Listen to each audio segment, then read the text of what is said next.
Hello friend, आज मैं पनीर की इतनी स्वादिष्ट रेसिपी लेके आई हूँ जो बहुत ही कम तेल मसाले में बन जाएगी और बहुत जल्दी बन जाएगी। चलिए रेसिपी स्टार्ट करते हैं। इसके लिए सबसे पहले 1 टेबल स्पून बेसन लेके उसको गैस का फ्लेम एकदम स्लो रखते हैं। उस स्लो गैस पे इसको भून लेते हैं, थोड़ा सा भूनते हैं कि कच्चापन उसका निकल जाए। फिर उसके बाद 300 ग्राम पनीर ले लेते हैं। पनीर को मोटे टुकड़े में कर लेते हैं। फिर उस पर हल्दी, लाल मिर्च और नमक डाल के उसको 2-3 मिनट के लिए रख देते हैं। फिर एक कढ़ाई को गैस पे चढ़ाते हैं, उसमें सरसों का तेल डालते हैं। आप चाहें तो दूसरा तेल भी डाल सकते हैं। फिर उसके बाद जो पनीर मैरिनेट करके रखे थे उसको हम तेल में तल लेते हैं।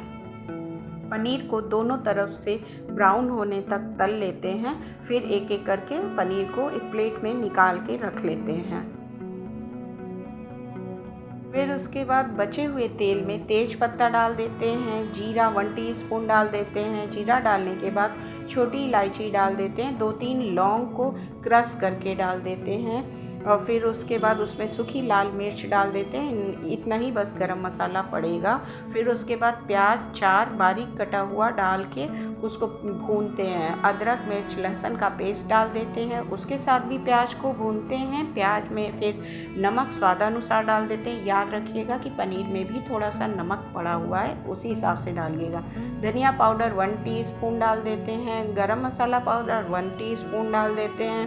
फिर उसके बाद इसमें जो भून के बेसन रखे थे उसको भी डाल के प्याज के साथ अच्छी तरह भून लेते हैं। टमाटर 3 ठो बारीक कटा हुआ टमाटर भी डाल देते हैं। फिर उसके बाद टमाटर को अच्छी तरह भून लेते हैं, उसको गला लेते हैं। फिर उसके बाद उसमें हल्दी पाउडर डाल देते हैं, हल्दी के साथ भी उसको भून लेते हैं। फिर 2 टेबल स्पून उसमें दही डाल देते हैं। दही को मसालों के साथ अच्छी तरह से भून लेते हैं।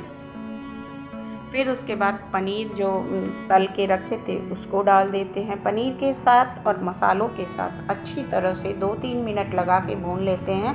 फिर उसमें कसूरी मेथी मिक्स कर लेते हैं। कसूरी मेथी मिक्स करने के बाद उसमें अपने हिसाब से आप पानी डाल सकते हैं। पानी आपको जितनी ज़रूरत हो उतना ही पानी डालना है। फिर उसके बाद उसमें बॉयल आने तक 3-4 मिनट के लिए पका लेते हैं। पकाने के बाद अब हमारी सब्ज़ी तैयार हो गई है, उसको एक बाउल में निकाल लेते हैं। अगर मेरी ये रेसिपी पसंद आई हो तो मेरे चैनल को सब्सक्राइब करें, लाइक करें, शेयर करें, कमेंट करना बिल्कुल ना भूलें।